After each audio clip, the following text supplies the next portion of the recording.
Fresh from the KINK Live Performance Lounge, now in the Lazy Boy Green Room, please welcome Tristan Prettyman. How are you? Welcome back to Portland. Thank Good to you. see you. Thank you. So, great songs that you just played, one of them from your new album. Tell us about your new album. We were talking about the title. Yep. It's Hello, or Hello, ... With the X's. And that's text message code from England that you brought back from Europe? Yeah, it's kind of like, I guess they put it on the edge, or on the end of all their emails and their text messages.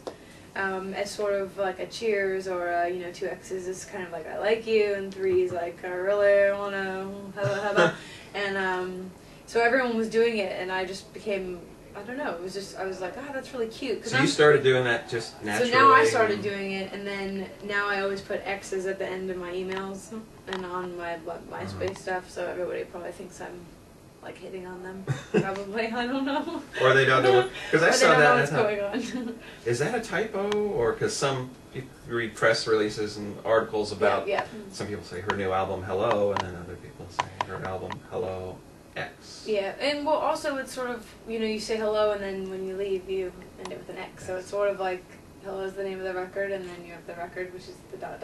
and then the X is. The record is what's in between. Yes, exactly. So. And you recorded this one, I heard, mostly just live in the studio, not a lot of studio fabulousness.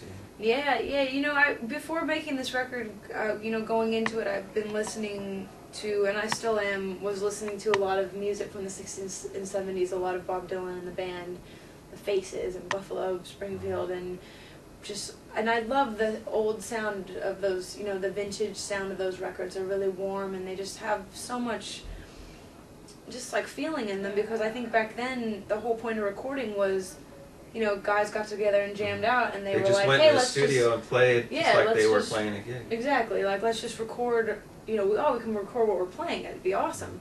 And I think nowadays, you know, as technology has progressed, people get a little carried away with making, you know, we have access to being able to make everything perfect.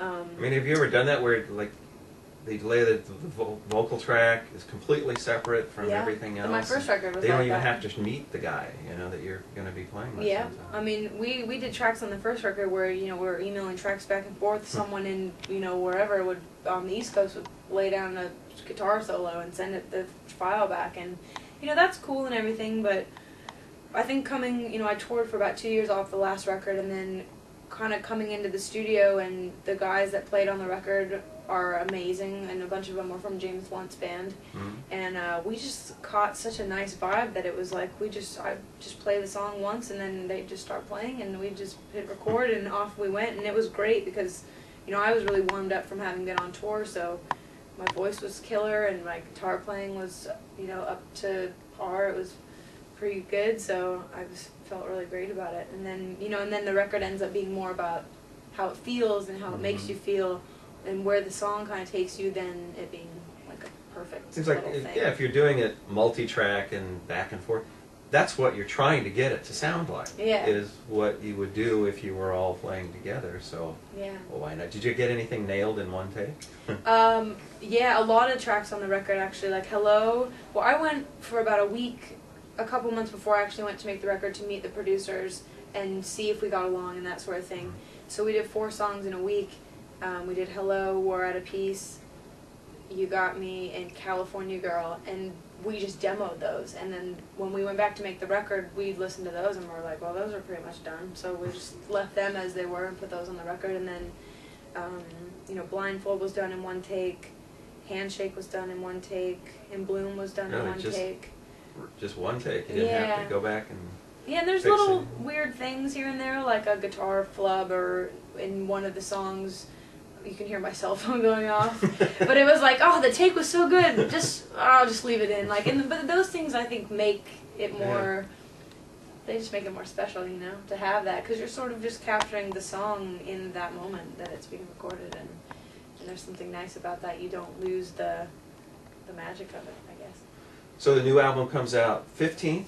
You were hoping earlier, but now it's getting closer to summer, which April that's 15th. not so bad. Not so bad, yeah. People will listen to it when they're going to the beach or something. Yeah, and the weather seasons are changing, so I think it'll be. I feel like, you know, everything happens for a reason, so if it's gonna come out then it must be the right time. So. Find out later what the reason. Yeah, yeah. I always ask this because I always want to know, when you write a song, do you write lyrics first and then a melody will find it, or do you have the melody and then you find?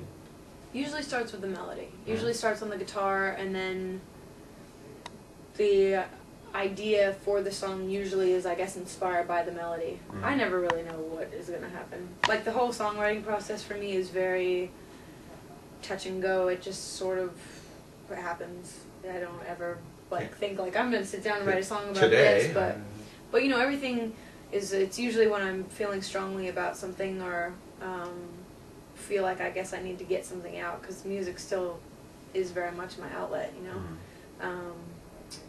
But yeah, usually the melody, and then lyrics will come, and you know, sometimes it takes a day and sometimes it takes years, you know.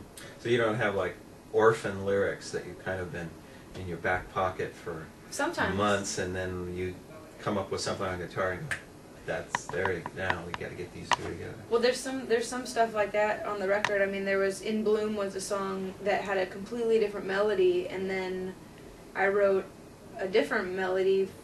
The melody from In Bloom I had, and I was like, oh, these lyrics that I had from this other song kind of fit the mood of these chords better with this, so sometimes I'll shuffle around, you know, and then, you know, just, you know, even on the record there was a lot of songs that I had for a really long time, but they weren't finished, and bringing them to the producers and sort of working on the arrangement really allowed them to kind of bloom and open up, and then, you know, some of my favorite songs that I had never finished or weren't really real songs are now real songs.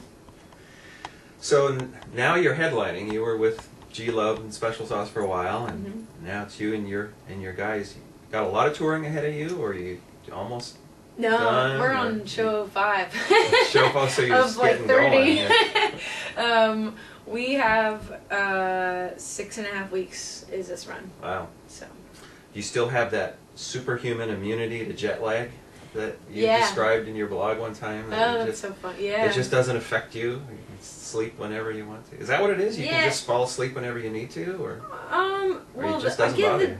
I get jet lag in very rare times, but like when I go to Japan, you know, I won't sleep on the plane, so immediately, I guess when I start traveling, I just set in my mind whatever time it is there, so that when I get there, I can get on that schedule.